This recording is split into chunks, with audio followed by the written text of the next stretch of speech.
नागाय तुण्डमेवावशिष्यते। ओम शांति शांति शांति। नारायण हरिओ नारायण हरिओ। शिव शिव हर हर शिव शिव हर हर नारायण हरिओ नारायण हरिओ। परमात्मा अंतर्यामी परमात्मा अंतर्यामी परमात्मा अंतर्यामी परमात्मा अंतर्यामी नारायण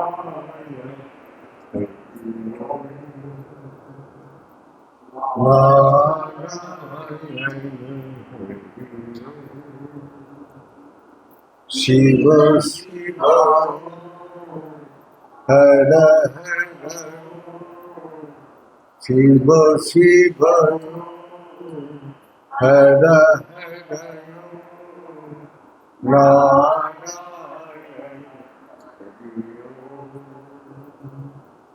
नारायण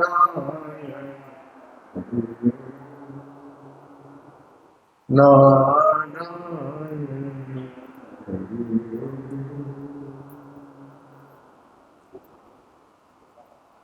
कल सत्संग में हमने बताया सत्संग का महिमा। सत्संग आपको कहाँ ले जाना चाहते वही दिखा रहे, जो आपको उस बिंदु में ले जाना चाहते जहाँ परम शक्ति, परम आनंद, परम ज्ञान सब कुछ है। तो वहाँ ही पहुँचने का बाद मनुष्य का जन्म मृत्यु का चक्कर से मुक्त। जन्म मृत्यु इस संसार का सबसे बड़ा व्याधि है। जो जन्म लेगा वो अपना बड़ा जितना होते जाएगा वो मौत का तरफ जाए। लेकिन आदमी का इच्छा है कि मैं हमेशा जीवित रहूं। किसको पकड़ के जीवित रहेगा? जो हमेशा रहते हैं। हमेशा रहने वाला इस संसार में कौन सी चीज है उसको पकड़ो। हमेशा रहने वाला कौन है? जो सच है। सच कभी विनाश नहीं है, सच का कभी परिवर्तन नहीं है।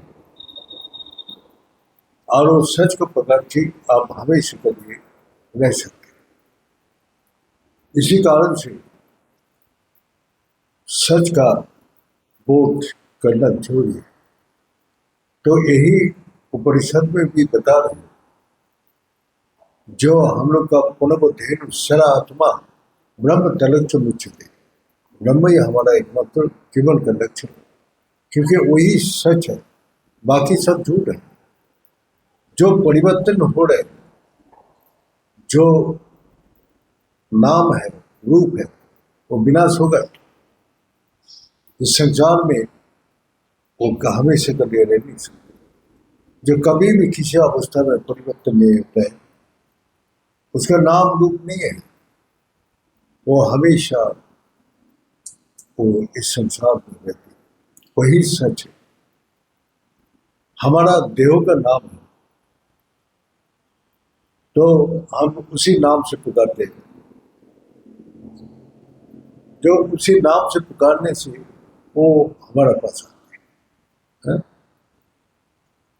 अब 10 आदमी खड़ा है, अगर बिना नाम से आओ ओ दादा, वो दादा, वो बोले उसको बुला रहे, वो बोले उसको बुला रहे, ओ भैया, तो किसको बुला रहे? उसका सांप व राम व जुद कोई नाम उसके साथ जोड़ दिया तो तुरंत वो बोले हाँ भाई साहब बोले। तो नाम के साथ ये देह का परिचय है। अभी आइडेंटिटी करेगा मिलन कौन है, उसको आई कर देख के, इसको देख के आइडेंटिटी कर दिया हाँ ये। लेकिन आत्मा का आइडेंटिटी कैसे? आत्मा है, आत्मा का साथ आए हैं, आत्मा का साथ जाना है। तो आत्मा का नाम क्या है? कोई कुछ भी नाम, तो वो नाम रूप से और परिवर्तन से वो हमेशा मुक्त है। तो आत्मा कहाँ है? सबका देह का अंदर है। उसी को ढूंढने के लिए आपको बाहर नहीं जाना पड़ेगा, हमेशा अपना अंदर ही उसको जाना चाहिए। तो यही संसार का ये सबसे बड़ा खोज है। सब आदमी ढूंढ रहे हैं, लेकिन जो आनंद, जो सुख, जो तुरंत मिलता है उसी का तरफ सब भाग रहे हैं। लेकिन हमारा जो सच का ज्ञान, वो अपना मेहनत करना पड़ती है, उसमें लगा रहना पड़ते हैं और उसको ज्ञान मिलता है। ज्ञान के लिए बच्चे को जब स्कूल में भेजते हैं तो एक दिन क्या डिग्री हासिल करके आ जाते हैं। जैसे जैसे बड़ा होते हैं एक एक क्लास पार करके उसको ज्ञान का सीमा पार करते हैं। जब वो डॉक्टर बा, इंजीनियर बा कोई बन जाती है तो उसको बस उसको प्रैक्टिस करना पड़ता है। सिर्फ ज्ञान से नहीं, ज्ञान लेने के बाद भी प्रैक्टिस करना पड़ता है। प्रैक्टिस से जो ज्ञान पाया है वो सही है कि गलत है, वो प्रैक्टिस से पता चलता है। डॉक्टर लोग बोलते हैं मेरे को, गुरुजी जब डॉक्टरी पास करके आपने बहुत प्राउड फील कर रहे थे डॉक्टर बन, जब इलाज करने गया तो देखा मेरे को कुछ भी नहीं पता है, इतना प्रकार इलाज है। इस बॉडी का अंदर एक ही डॉक्टर, आंख के लिए 10 डॉक्टर, कोई अपना विजन देखते, कोई उसका कैटरेक्ट देखते हैं, कोई उसका अपना ग्लूकोमा देखते हैं, क्या क्या सब अंदर है। कोई उसको ऑपरेट करते हैं, कोई शुगर पेशेंट का ऑपरेट करते हैं, मैंने अलग अलग एक ही आंख का ऊपर ही इतना डॉक्टर है। तो एक बॉडी का सही रखने के लिए कितना डॉक्टर बना, कितना स्पेशलिस्ट है। तो हमने डॉक्टरी पास करने से नहीं होगा, जब तक प्रैक्टिस नहीं करेगा उसको पता ही नहीं चलेगा कि हमारा ज्ञान कहाँ हमको ले जा, सही है कि गलत है। तो इसी प्रकार जो परमात्मा का जो हम जा रहे हैं, परमात्मा जो सच है, तो उसको प्रैक्टिस करने से क्या होते, अपार आनंद मिलता है अंदर, अपार शांति, अपार सुख पाते। और अंदर से जो अहंकार है, क्रोध है, हिंसा है, लोभ है, अपना भय है, चिंता है, सब निकल जाता है, सबसे वो मुक्त होते हैं। तो वो तो प्रैक्टिकली फील कर रहे हैं अंदर, जो मैं ये दुनिया का वस्तु छोड़ के बहुत आनंद में, बहुत शांति से, बहुत सुख से। तो इसी प्रकार भगवान ने बोला विज्ञान के लिए हमें 5 कर्म इंद्रिय, 5 ज्ञान इंद्रिय। आंख से देखता हूँ, देख के देखना एक काम है और उससे ज्ञान है। कान से सुनता हूँ, उससे सुनने का काम करते हैं और उसको ज्ञान है। इसी प्रकार पंच इंद्रिय का जो मुख से स्वाद भी लेता हूँ और उसका ज्ञान है।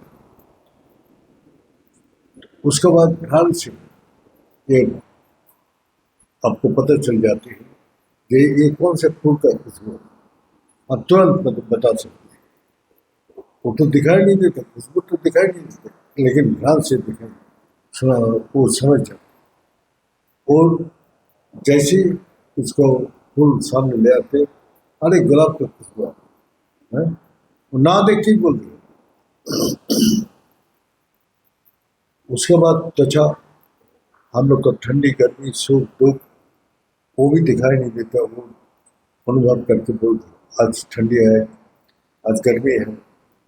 तो ये पंच कर्म इंद्रिय दिया है भगवान ने, कर्म करो और ज्ञान अर्जित करो।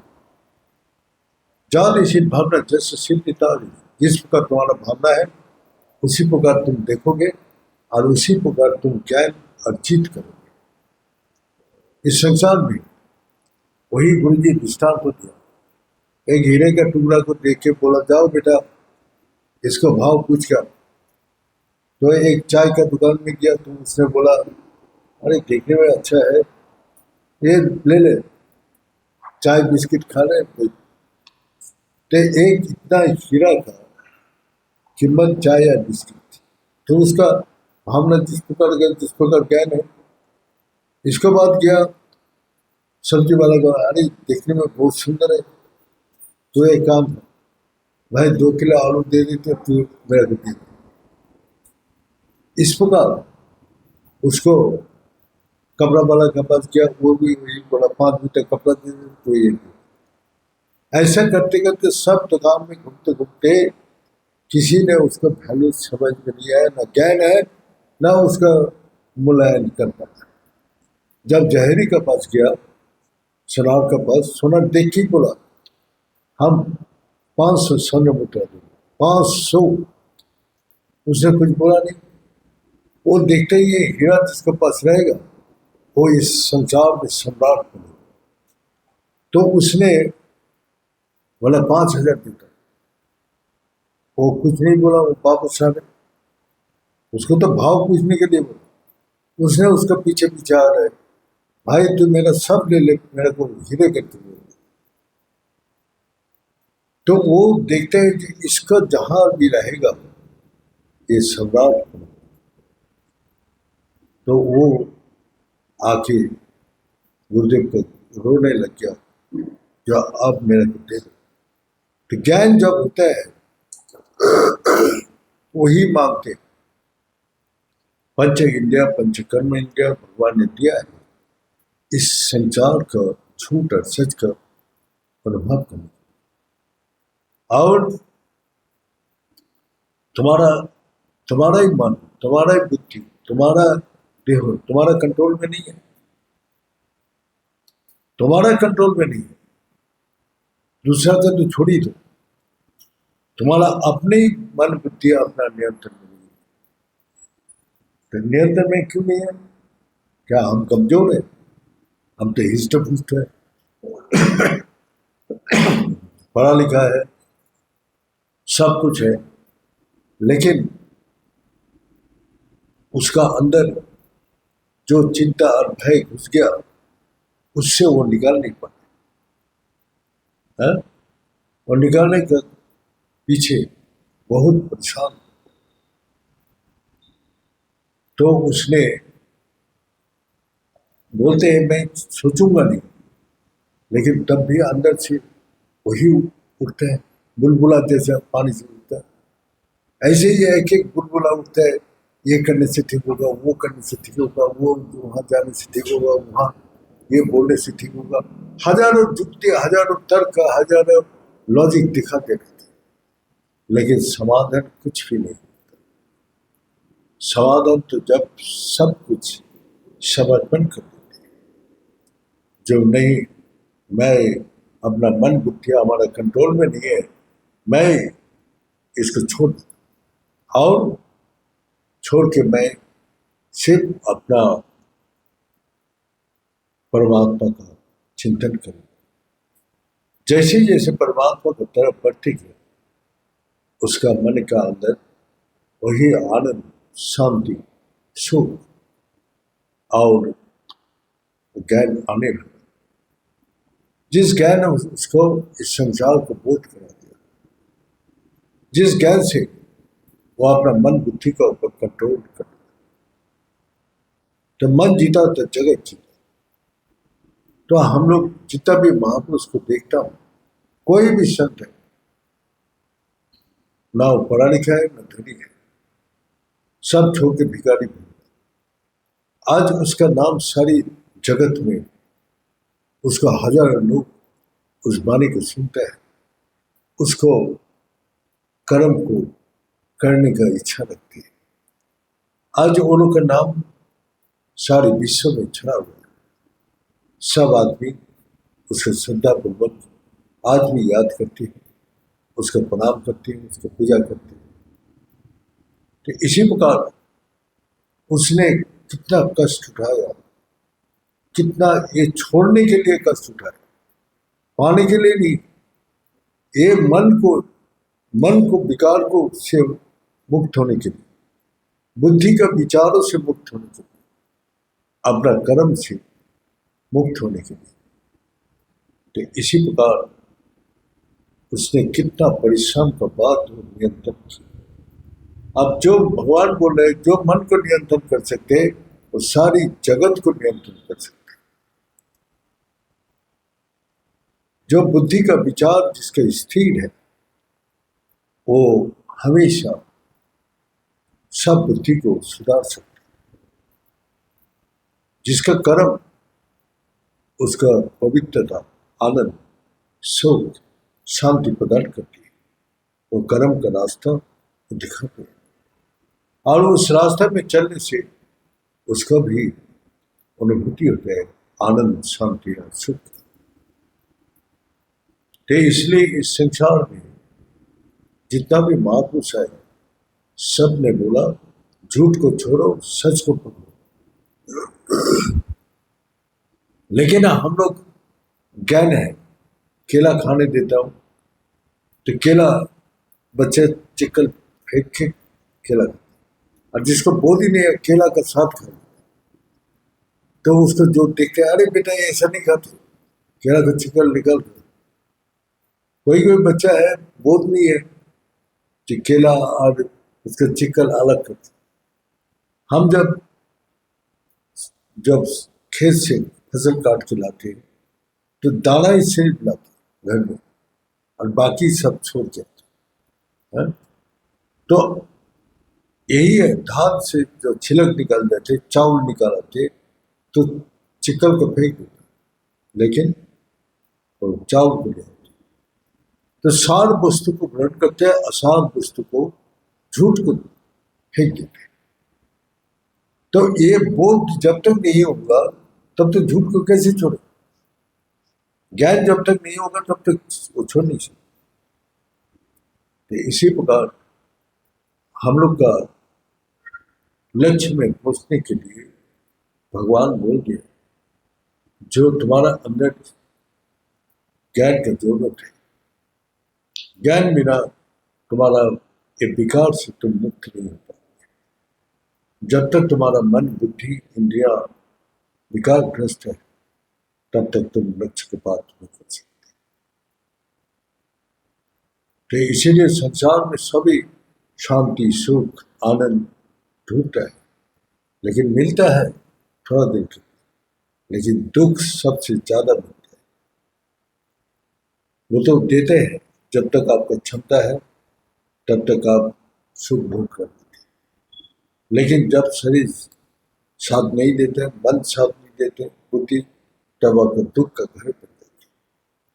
इसीलिए ये देहो मन का ऊपर निर्भर छोड़ के वही सच रूपी परमात्मा जो आत्मा रूप से आपका अंदर विराज है, उसको पकड़ो तो आप हर चीज से मुक्त हो। ये बोल के यह समाप्त करता हूँ। ओम पूर्णमिदं पूर्णमीदं पूर्णात् पूर्णमुदच्यते पूर्णस्य पूर्णमादाय पूर्णमेवावशिष्यते। ओम शांति शांति शांति।